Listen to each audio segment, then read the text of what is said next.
alors que l'enquête se poursuit autour de Pierre Palmade, accusé de détenir des contenus pédopornographiques. Un deuxième homme, décrit comme une connaissance de l'humoriste, a été placé en garde à vue selon RTL.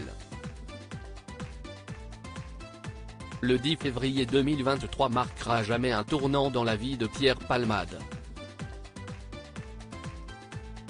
Ce jour-là, alors qu'il faisait la fête depuis plus de 24 heures à son domicile et qu'il était sous l'emprise de la cocaïne, l'humoriste de 54 ans a été à l'origine d'un grave accident de la route.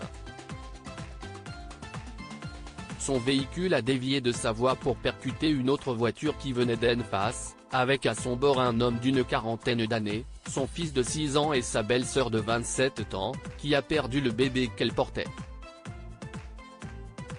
Une enquête a donc été ouverte pour blessure et homicide involontaire et la cour d'appel examine actuellement la requête du parquet de Melun concernant son placement en détention provisoire.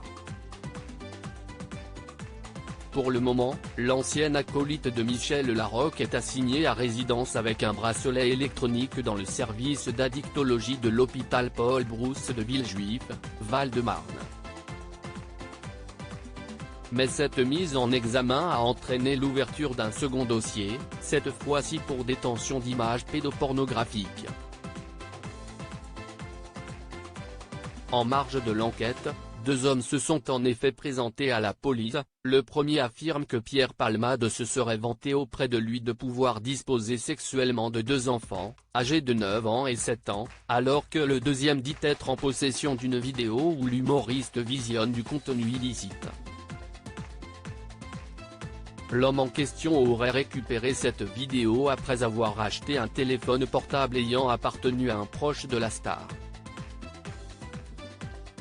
2 hommes proches de Pierre Palmade en garde à vue pour l'heure. La police est toujours en train de vérifier la véracité des dires de ces 2 témoins, alors que les ordinateurs portables et autres appareils électroniques appartenant à Pierre Palmade sont en cours d'analyse.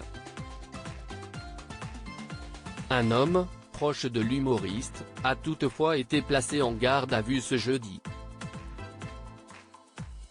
Une garde à vue est en cours dans le cadre de l'enquête diligentée par la Brigade de protection des mineurs, BPM, a confirmé le parquet, comme la relate la dépêche du Midi. Selon RTL, un deuxième homme aurait été placé en garde à vue dans la foulée.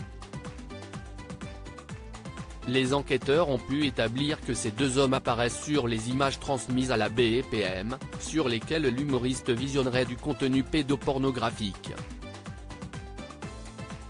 Tous 2 sont décrits comme des connaissances du comédien, qui pourraient donc apporter beaucoup d'informations aux policiers. Affaire à suivre.